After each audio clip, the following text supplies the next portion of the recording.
It's being visible? Yes, sir. Yes. Okay. So shock in physiology is failure of mostly the circulatory system, because ultimately it is the circulatory system which has to deliver the oxygenated blood to the periphery so that all the tissues can function well in that. So the peripheral tissues, the circulatory system which is not able to supply sufficient blood to the peripheral tissues to meet their basic metabolic requirements of oxygen and nutrients, and at the same time because of this they are not able to remove the metabolic waste, so that is the reason why lactate goes on accumulating, producing lactic acidosis. Okay, so there are two functions which fail. One is its metabolic needs are not fulfilled, and incomplete removal of the metabolic waste also happens. So it is a physiological condition where circulatory system fails. So there are four types of talks, as you said: distributive, cardiogenic, hypovolemic, and obstructive. So you have given examples also, but in this answer, when they specifically ask for cardiogenic shock, you can straight away go for describing the cardiogenic shock. But there is no harm in describing the examples for each type of shock also. So due to intracardiac causes leading to decreased cardiac output and systemic hypoperfusion, the cardiogenic shock occurs. And there are different subtypes of cardiogenic shock, which are caused by different pathological conditions like cardiomyopathies or acute myocardial infarction affecting more than 40% of left ventricle, which is the main pumping chamber, or acute myocardial infarction in multivessel coronary disease also, or it can be right ventricular myocardial infarction or fulminant dilated cardiomyopathy, and cardiac arrest also due to myocardial stunning, myocarditis, or arrhythmias both in the form of tachy or bradyarrhythmias. These are all the basic etiology for a patient going into cardiogenic shock, starting from various types of cardiomyopathy to mainly acute myocardial infarction from various causes. And sometimes it can be mechanical with severe aortic insufficiency or mitral insufficiency, rupture of papillary muscles or chorda tendineae from a rupture of ventricular free wall aneurysm. These are all quite rare causes, but we should concentrate more on acute myocardial infarction. Now, cardiogenic shock, it has to be considered if the patient who had a chest pain. That is a very common presenting feature. So, patient who is in shock and who complains of severe substernal chest pain, oppressive type of chest pain, should be suggestive. That is the most important clinical presentation.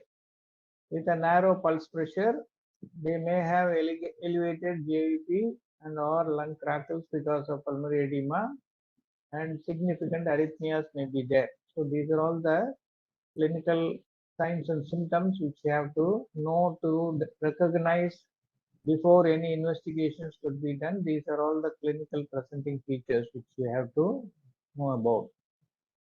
The bedside telemetry monitoring is very important in this as a diagnostic tool. So a 12-lead ECG should be obtained as quickly as possible. And you know, nowadays every ER is equipped with a ECG machine where you can immediately take a 12-lead electrocardiogram, and this may show an acute coronary syndrome feature. With when we discussed about the coronary circulation anatomy, we said the importance of knowing the coronary anatomy is to locate which branch of the coronary circulation is affected in cases of acute coronary syndrome. Cardiogenic shock is a clinical entity characterized by low cardiac output state of circulatory failure, and if it continues for a long time, it results in end organ hypoperfusion and tissue hypoxia.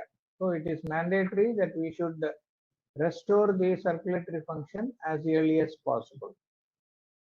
So the most common cause is acute myocardial infarction, So other disorders leading to impairment of myocardium, like valves, conduction system, pericardium, can also cause cardiogenic shock.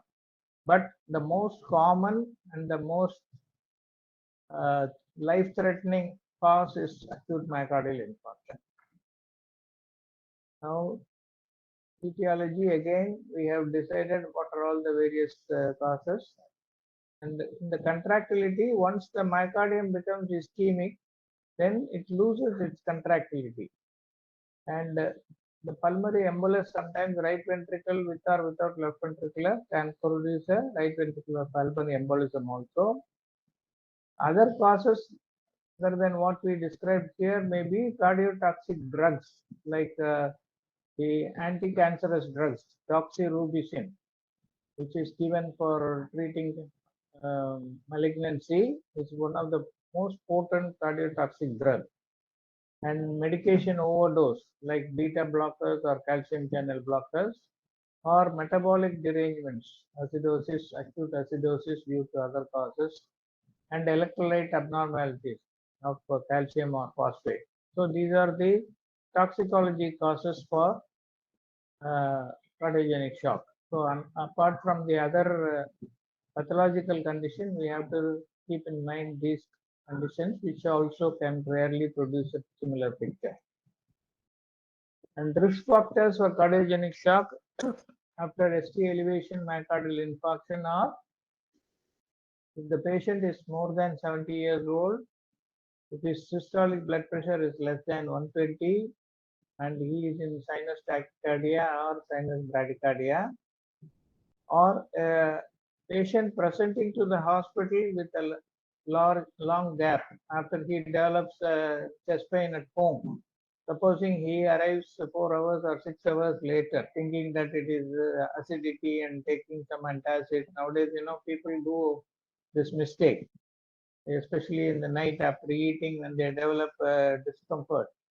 They invariably attribute it to eating oily food or spicy food. And first, initially, they themselves treat themselves with some antacid or proton pump inhibitor, which are all nowadays known to most of the patients, and then arrive at the middle of the night, 1 a.m. or 2 a.m. in a very severe hypotensive state. So long duration of symptoms before the treatment could start. These are all important risk factors which should be documented because they decide the result. How efficiently you can revive them and get back their normal function depends on these risk factors.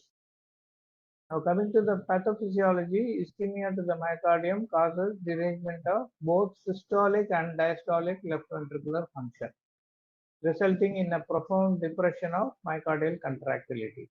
So not only the cardiac output decreases, but the end diastolic volume receiving also is not adequate because of the decreased relaxation of the ventricular muscles. So what are the compensatory things that happen for this? Activation of sympathetic system. So whenever there is a drop in BP, the first is uh, uh, compensatory mechanism will be a tachycardia. So that you can increase the cardiac output and maintain the peripheral oxygen supply. So leading to, but it at the same time leads to, because of the sympathetic stimulation, leads to peripheral vasoconstriction also, which will maintain the diastolic blood pressure, which is very important for coronary perfusion at the cost of increased afterload. Now tachycardia increases even though it is coming as a compensatory mechanism to maintain the stroke volume and cardiac output. It is dangerous because it increases the myocardial oxygen demand and worsens the myocardial ischemia. And these compensatory mechanisms are countered by pathologic vasodilation. So at one hand, sympathetic system is trying to maintain the cardiac output by increasing the heart rate and increasing the peripheral vascular resistance. But at the same time, there are pathological mechanisms which are causing vasodilation that occurs from release of post-systemic inflammatory markers like interleukin-1, tumor necrosis factor alpha, and interleukin-6. So there is an imbalance between these two, which is causing the trying to pull down the patient. higher levels of nitric oxide or peroxynitrates are released, which also contribute to pathologic vasodilatation. So sympathetic system tries to restore the function, whereas the pathologic the inflammatory markers are trying to worsen the condition. Now, what is the history and physical examination you should obtain in a patient with cardiogenic shock? The most common clinical manifestations of shock, like hypotension, altered mental status, oliguria, cold, clammy peripheries, and are the common features of cardiogenic shock. Now, there may be history of earlier cardiac risk factors, like patient may be a known hyperlipidemic patient or a smoker or a patient with diabetes mellitus, hypertension, tobacco smoking, hyperlipidemia, physical inactivity, obese patients who are very sedentary, or a family history of premature coronary artery disease, and the age of the patient older than 45 in men and older than 55 in women. All these histories are risk factors to come to the conclusion that it is cardiogenic shock, even before you try to fix it with the investigations. Physical examination finding in these patients include check the mental status, whether because of the prolonged hypotension, whether there is an altered sensorium, whether there is any cyanosis, whether the patient is hypothermic in the form of cold, clammy skin or mottled extremities. And peripheral pulses are very faint and rapid and irregular also because of the arrhythmia. And if there is a right ventricular dysfunction, the patient's JVP will be elevated and pulmonary vascular congestion may be associated with plenty of rolls in the lungs, and heart sounds may be diminished because of the poor contractility, and you may hear a S3, S4 gallop also may be present, and murmurs in the presence of valvular diseases as mitral regurgitation or aortic stenosis will be audible. And peripheral edema may be present in the setting of fluid overload. Supposing he has gone to a small 24 hours hospital and with a low BP, they rush in 2 liters of fluid without realizing it is a cardiogenic edema. Patient may come with a peripheral edema as well as pulmonary edema. Now, what are the evaluations you have to do? You must do a complete picture, the blood picture, comprehensive metabolic panel, magnesium and phosphorus estimation, coagulation profile, and you must assess the thyroid function also. And an ABG is the important tool. Lactate level should be assessed to assess the degree of peripheral insufficiency of oxygen and nutrition delivery. And BNP estimation, which will tell you about the degree of heart failure, and cardiac enzyme test, chest X-ray, EKG, and 2D echo, ultrasonography to guide them fluid management. I think you didn't add this particular investigation in your presentation. So this will tell you about the nowadays ultrasonography is also included to see the IVC collapsible index or the lung extra lung water assessment. These two are done by ultrasonography. And lastly, you must do, once you have fixed the diagnosis as cardiogenic origin and especially myocardial ischemia or infarction, nowadays even in patients who are in shock, the cardiologists, interventional people do coronary angiography. And coming to the management, early restoration of coronary blood supply is the most important intervention and is the standard therapy for patients with cardiogenic shock if the cause is myocardial infarction. Now, what is the medical management?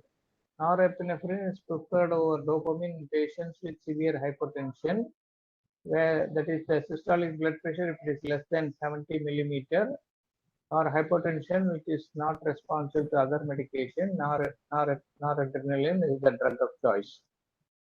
And dopamine is associated with more arrhythmias. So it should be used only in, with caution. And norepinephrine also should be used with caution because higher doses can increase not only the alpha effect, beta effect also can come in, as we saw in the last class comparing norad, dopamine and dobutamine. Tachycardia can happen, which will increase the myocardial oxygen demand. So low dose noradrenaline should be the ideal drug to maintain the blood pressure. Dobutamine is widely used.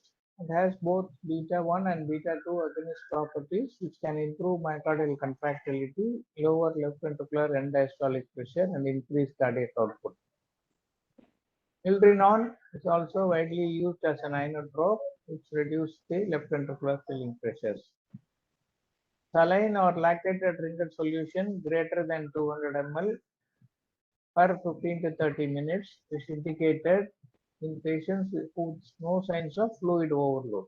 So if the patient has not had any IV fluids given elsewhere, then you can give cautiously 200 ml every 15 to 30 minutes, assessing the response.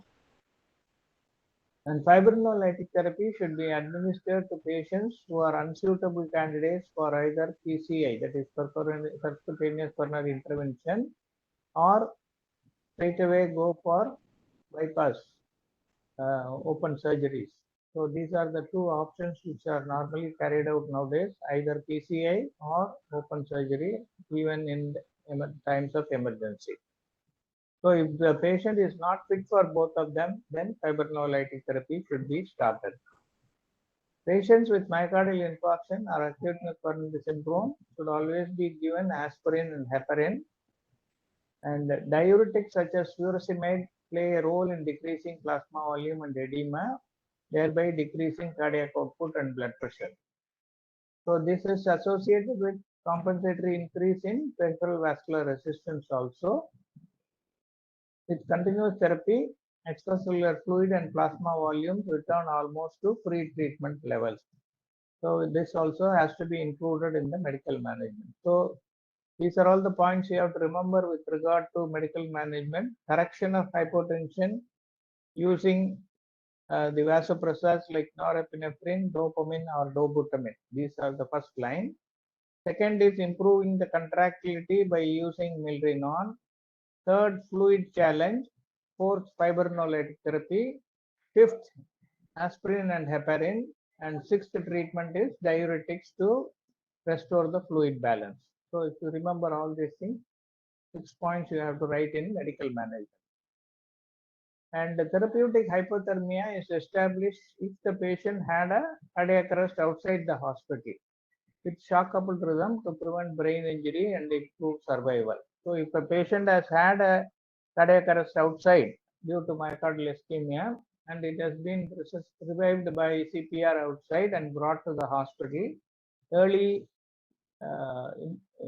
institution of therapeutic hypothermia is indicated.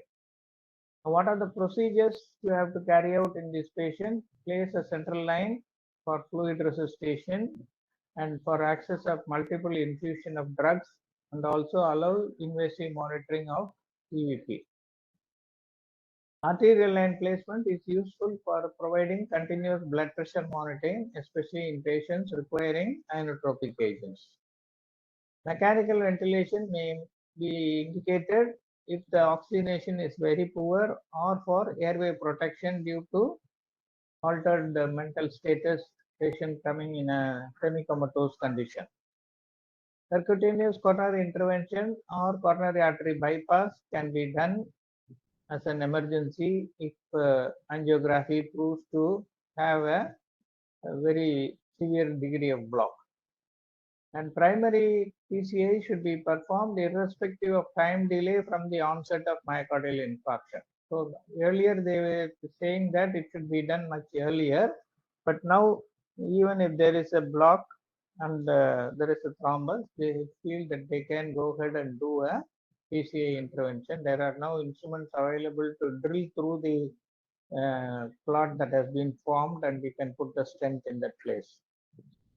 Adjunct coronary artery bypass grafting is indicated if the coronary anatomy is not suitable for PCA, which can be diagnosed with the angiography itself. Mechanical circulatory support in the form of intra-aortic balloon pump or extracorporeal membrane oxygenation or ventricular assist device. And lastly, cardiac transplantation may be performed in suitable candidates who are not expected to recover after mechanical circulatory support. So these are all the points. And what are the current management guidelines? Immediate transfer for doing percutaneous intervention. Consider open surgery if PCA is not available. Start fibrinolytic therapy when both the PCA and surgery are not feasible. And don't start beta blockers. Earlier, the concept was to reduce the heart rate by giving beta blockers. Nowadays, you should not give beta blockers in an acute MI setting, and can use IABB to stabilize the patient, and consider LV assist device if there are no contraindications. So these are all the points that I have to write for cardiogenic shock